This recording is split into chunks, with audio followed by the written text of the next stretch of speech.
It's as easy as that. That's how it goes. And having it in the middle means that he's going to have to take at least 3 prize cards, most likely, if he draws in that regular order that players normally do. And going first really benefits Isaiah here as well. Can get that first Arceus V-Star up and running. Although we did see 2 Arceus V in the prizes. You know, honestly, after the way that game 1 went for Isaiah, I feel like he doesn't really care. As long as he has 2 Arceus V-Stars rolling in this matchup, he's going to be able to perform everything that he wants to with his deck. And with the level ball, that is another Sobble to get down, and that's one thing we didn't see from the first game, is those Sobbles be able to hit the board and get the engine going. That's the biggest thing for all these Inteleon decks. You really need to build your bench with these Sobbles. That way you just have access to anything you'll need for the rest of the game. Yeah, absolutely. It's so crucial, and we've seen so many decks working in that Battle VIP pass, trying to get all of their Pokemon down. It's just so great to have the ball engine. Again, you have all of these different ways to search out quick balls, level balls, ultra balls. You can get all of these different Pokemon in play so early, and then all of those eventually turn into Drizziles, which turn into anything you want. And that's how you win games here. We'll have to see if Isaiah is going to be able to do that. Down a game, we'll have double Sobble. Needs an energy, that's the big thing. You don't want to force yourself to Melanie to try to get that Trinity charge up next turn. And we see it in his hand. It does have plenty. Yeah, it's certainly difficult, and it's not ideal for this deck. There's only one Melanie, and maybe a Rhydon sometimes that we don't see it in this one. But just getting those energies in play, you have to get them on the opening turns, because afterwards Arceus is going to just charge up all of your other Arceus, and you'll be fine. I'm also just surprised that Ian's able to start Arceus so frequently. He only plays a 2-2 line. Is that? That's actually pretty impressive. Yeah, I hadn't really thought about that. And normally you do see players end up starting that Sobble. They go for a keep calling, they play it a little slower. If you have that Arceus to start, things can get wild really fast. It all depends on a double turbo energy to maybe get some quick energy acceleration. And you see there with Ian searching the deck for the first time, he noticed it. Oh no, my fighting express. I'm a sad lad. Oh, he might be more sad than we thought. That's the turn.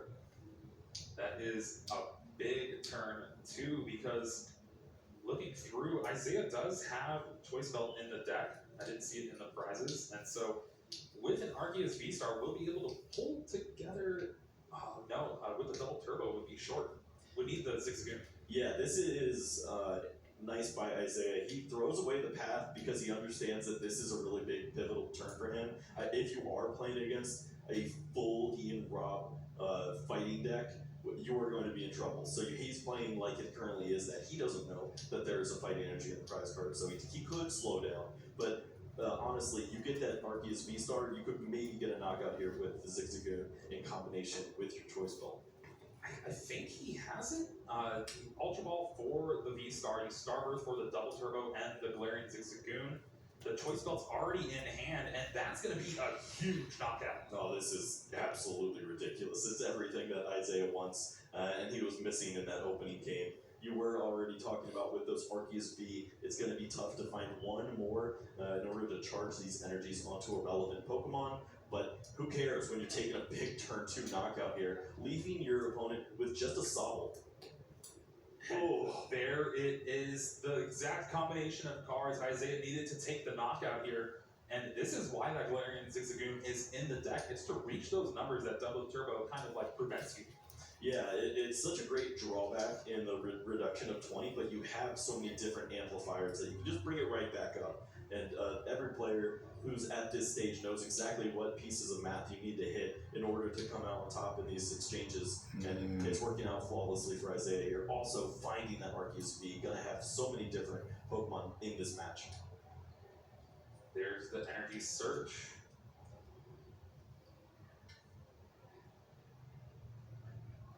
Fixing the watch a little. Don't want to cut off the circulation. I understand that.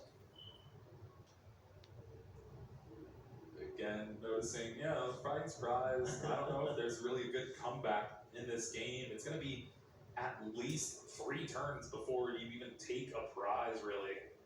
All right, I played 1 fighting. It's not in here, so it's in the prizes. There's energy. We could see a keep calling. It might be the best route, but again, it's just so slow. Yeah, and honestly, this is a spot that Ian's deck is accustomed to falling into. It's why it's built with those different Galarian Moltres and Moltres V. You have those comeback mechanisms built in. But how do you come back when you only have a Sobble right now?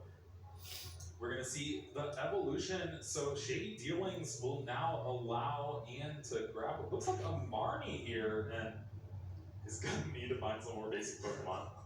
Yeah, when you need like 13 pieces to feel good and you only can get 5, it's tough. And you don't get to pick any of them. This is not a spot that Ian likes to be in because normally you have a few more Sobble, you get a few more things going, and it looks like he does have the Sobble now, has the energy as well, so Keep Calling will likely be the choice here. And going to use that Marnie, Drizzile is going to the bottom of the deck, but of course you're just going to shuffle right back with that Keep Calling. Maybe you can find some good cards on the follow-up. Maybe a couple more Sobble. No, stop, don't do that. Why would you? Oh no! Why? That's not okay. Maybe I should just stop talking. Kyle, you're a solo cast now. Oh, I'll do my best. Well, he called for family, basically. Here's one more friend.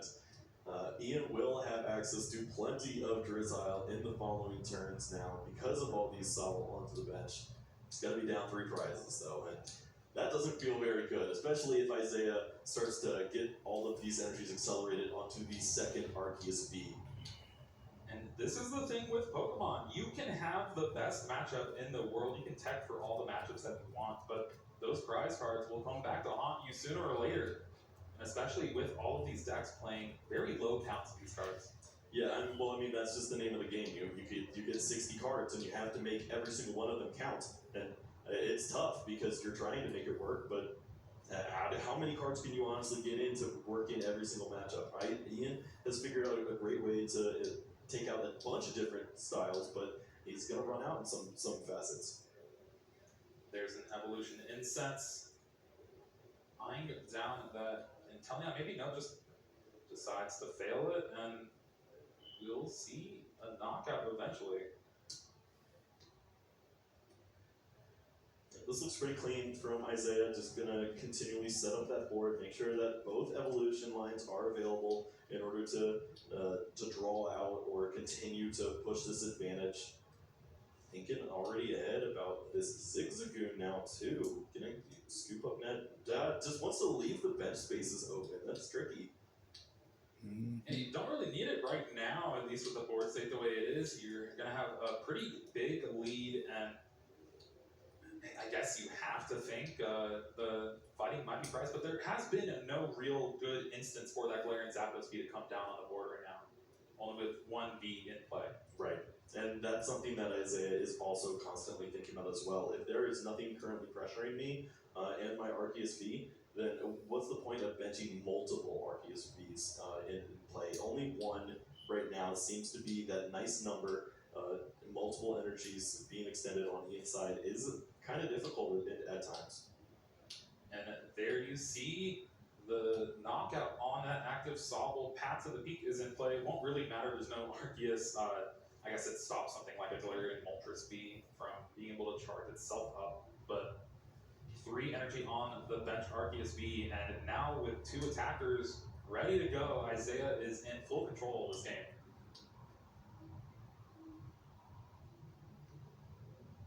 Yep, just gets that extra scoop up net out of the prize cards. That was something that Isaiah was also probably thinking about with the Zigzagoon. He only plays 2 scoop up net. Getting some use out of it is going to be difficult if one's in the prizes, and he wasn't thinking he was going to get it off that prize. You see a Drizzile off the level ball, Shady Dealings 4 in the air balloon for the active, so able to free retreat and do some more things here, but what do you even have access to? Palpad will shuffle in the Marnie and Boss, but it's going to be a rough turn. Yeah, any way that Ian figures out a relevant attack here is going to have to come in combination with Training Court and some form of energy acceleration onto his Galarian Zapdos, because And here we go. So here's the training court. It means that the ability for his Galarian Zapdos V is now live again. Only 2 energy need to be on that Pokemon in order for it to get a big knockout on this Arceus V-Star. Can he find the pieces to put it together? He does have the Drizziles available as well to start to find those extra pieces as well. Finds the level ball, looks like, and that's a Drizzile. That is being able to go through the deck, but Is that Energy Search? I don't think so. This is the game where he has a fighting energy prize, right? How's he gonna work this out? It's gotta be an Arceus, right? Oh well, I guess you could just start working in your Galarian Moltres at this point, and maybe you can get a 2-shot here on the Arceus V-Star, and then that may land you the fighting energy, and it seems like that's going to be the strategy here for Ian. He does see that his opponent has taken 3 prize cards already, so we're looking at about 150 damage here, and that's going to be a 2-shot if Ian can continue to bring these Galarian Moltres into play. It is the one route Ian has this entire game. Unfortunately, the fighting is in the middle of the prizes though, so it's going to be rough if he doesn't kind of like switch it up. Yeah, he's got to play to his outs, of course. He doesn't know where it is. He's going to just try to take prizes and stay in this game. But this is a very tough spot to be in. Ultra Ball will be the play for Isaiah there. Most likely finding another V-Star, could also find something like an Inteleon to keep things going. And did discard that last scoop up net that he found from the prizes. Yep. Isaiah should be, at this point, realizing that his opponent does not have that Zapdos. Oh yeah. So this third Arceus hitting the bench seems pretty fair. There's something wrong on the other side. Let's take advantage of it. Oh, and we see a big Marnie here too. Gonna disrupt Ian's hand. Already has 2 Drizzile in play, so it's gonna be a little tax on resources. No, you're absolutely right, and that's so big because Ian is playing that 4-4-1-1 line, so finding your Shady Dealings Inteleon is going to be pretty tricky, and getting one of those last few Drizzile can be tough, especially when you're only seeing 4 cards with that 5th on the top deck. Second Arceus V-Star comes down for Isaiah. It's what he needs right now. Most likely trying to retreat into that attacker, just kind of save those couple prizes. Yeah, we see the big charm as well. We'll see if that is enough to protect this Arceus V-Star for an extra turn. It's a little risky though, but you do have access to stuff like Boss's Orders to really clean up the game. But yeah, it's... You know, I see what you're saying there, because especially when you get the read that your opponent is prizing one of those Galarian Zapdos V pieces, you don't want to open up the door for a two-hit knockout here, and then Ian finds those pieces and sneaks back in with the fighting and the Zapdos. Yeah, with a single Clara, the Galarian Moltres can attack again thanks to the training court in play, as long as there's 3 Dark in the discard, which I do believe there is. And with that, would be able to take the knockout, and then if he finds the fighting energy, who knows? Yeah, I mean, we are talking about 2 prize cards for Isaiah. They are lined up pretty nicely for him because he will have this knockout on the 2B Galarian Moltres that could come back, and then just any boss's orders on one of these pieces of the Inteleon line would clean the game up for him. So Isaiah can feel comfortable if he does lose this Arceus V-Star. It's not where you want to be, but you're playing Pokemon. You're going to lose some cards sometimes. Well, here's the evolution in sense for that Shady Dealings Inteleon, so 2 trainer cards will hit Ian's hand. He chooses a Clara so far. It's one of the cards that's needed, and hopefully something to do for next turn as well. But really on the back foot here, and has been this entire game, just thanks to that fighting being prized. Yeah, Ian thinking about next turn already, because he has no real way to search out anymore from this point. So if he does need combination pieces, which he's absolutely going to need, Not only does he need to find the fighting energy out of his prize cards this turn, but he's going to need to find the Zapdos, including the Cape of Toughness, and then maybe some kind of hand disruption or something, so that Isaiah doesn't have that boss's orders ready to go.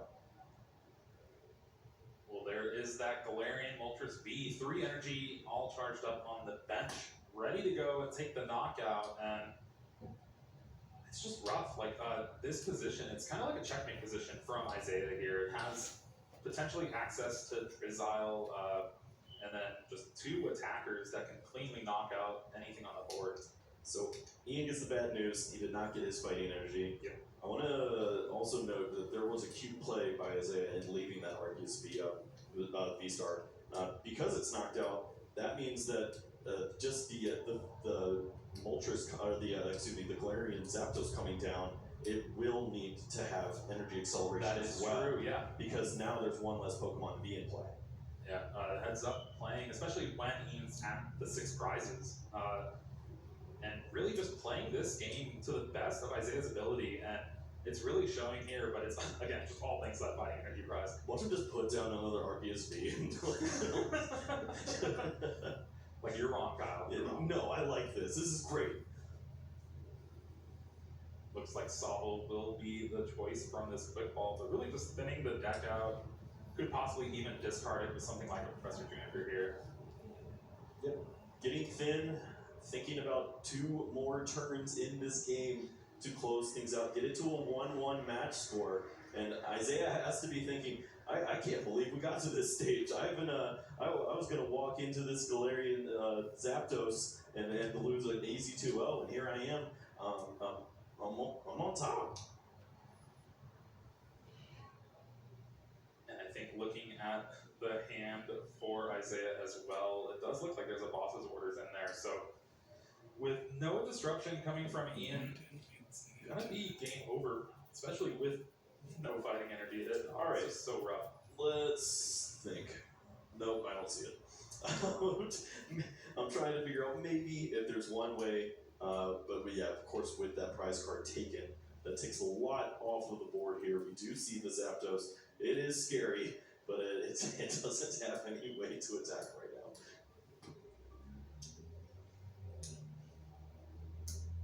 All right, we got that Marnie at step 1 of a million.